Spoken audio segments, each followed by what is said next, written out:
Assalamualaikum warahmatullahi wabarakatuh. Respectable Kiai Haji Muhammad Hasan Mutawakil Allah SHMM, Honorable to Dr. Abdul Aziz Wahab BAMAG, as Director of Zul Hasan Islamic University, and unforgettable to Mr. Ferry Ferdianto, as the lecturer of this class, reading class. Before, let me introduce myself. My name is Putri Olivia. This video, I meant to complete my middle task, that is reading some chapter of this book, Select Readings book. And I want to read the chapter under the title When to Use Female Nouns. Okay. Today's topic is the use of feminine nouns such as actress and comedian. This day, people often see such terms as sexist, but it's also common to hear at least some of them. So, what exactly are the modern rules for using such term? Actually, this isn't a matter of grammar. It's about writing to minimize the potential for readers to draw conclusions you don't want to convey. Other languages have more feminine nouns. It could be worse. In some languages, must noun have different forms for different sexes. For example, in Spanish, a male lawyer is an abogado, and a female lawyer is an abogada. Furthermore, in some languages, even verbs can have different forms, depending on the sex of their subject. In Hebrew, ra means so for masculine subject, while rata means so for feminine subject. In Mandarin Chinese, a man can marry a woman, but a woman can only be married to a man. Even in English, there used to be more female-specific nouns than there are now. Centuries ago, people used no absolute nouns such as teachers, soldiers, and ministries. The fact that English has mostly abundant female-specific nouns like this is probably part of the reason that the remaining ones tend to attract attention. Paired nouns are okay. Sometimes male and female specific nouns don't suggest problematic message. Pairs such as prince and princess, duke and duchess, abbot and abbess are unobjectionable in the pairs. The male-specific term never refers to both males and females, even though it might be convenient to have a word to refer to any child of a king or queen.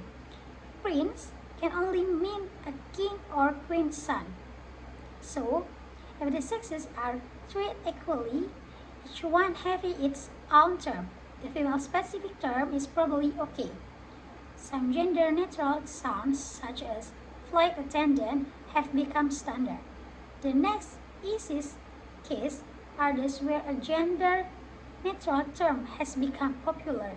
In a recent decades, gender-neutral terms such as firefighter, police officer, mail carrier, and flight attendant have gained currency developing use this.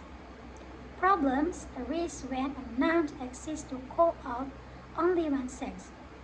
The troublesome cases are when we have one term that can refer to either sex and another that refers only to women. Take the word author, it can refer to men or women in a sentence such as our agency represents many authors. But if you use author to refer to writers of either sex and the exclusive feminine authors refer to female authors, you now have a way of referring specifically to female authors, but no way of referring specifically to male authors. The implication is that most authors are male, and that is worth pointing out when one of them isn't, as the Cambridge Grammar of the English language says. The market term suggests some difference in status on and may imply lower standard or achievement. Is there ever a good reason to write female doctor? These issues come up when there aren't gender-specific terms. For example, doctor can be either masculine or feminine. Sally, Miss Colonel Cornell University, who specializes in language and gender, advised if you write female doctor, then ask yourself why you want to emphasize that a certain doctor is a woman. Do you write male doctor in similar contexts? Her point is that sexism is in society makes it easy to send message in our word choice that we don't intend to send. Make sure your words are relevant. The guideline suggests in Kenner's Modern American Usage and the Merriam-Webster Dictionary of English Usage is to avoid using a gender-specific nouns unless sex is relevant to the discussion. Usually, Asian sex does not typically matter when you are talking about doctors or authors, for example. But what about when sex is relevant? Another case in point, actors, male and female actors, usually play different kind of roles. So, it's useful for people in show business to make this distinction.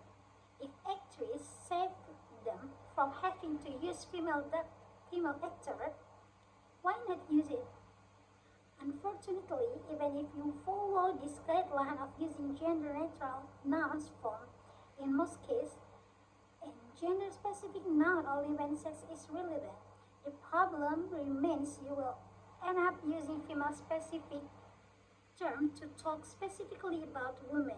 But where is the analog male-specific term?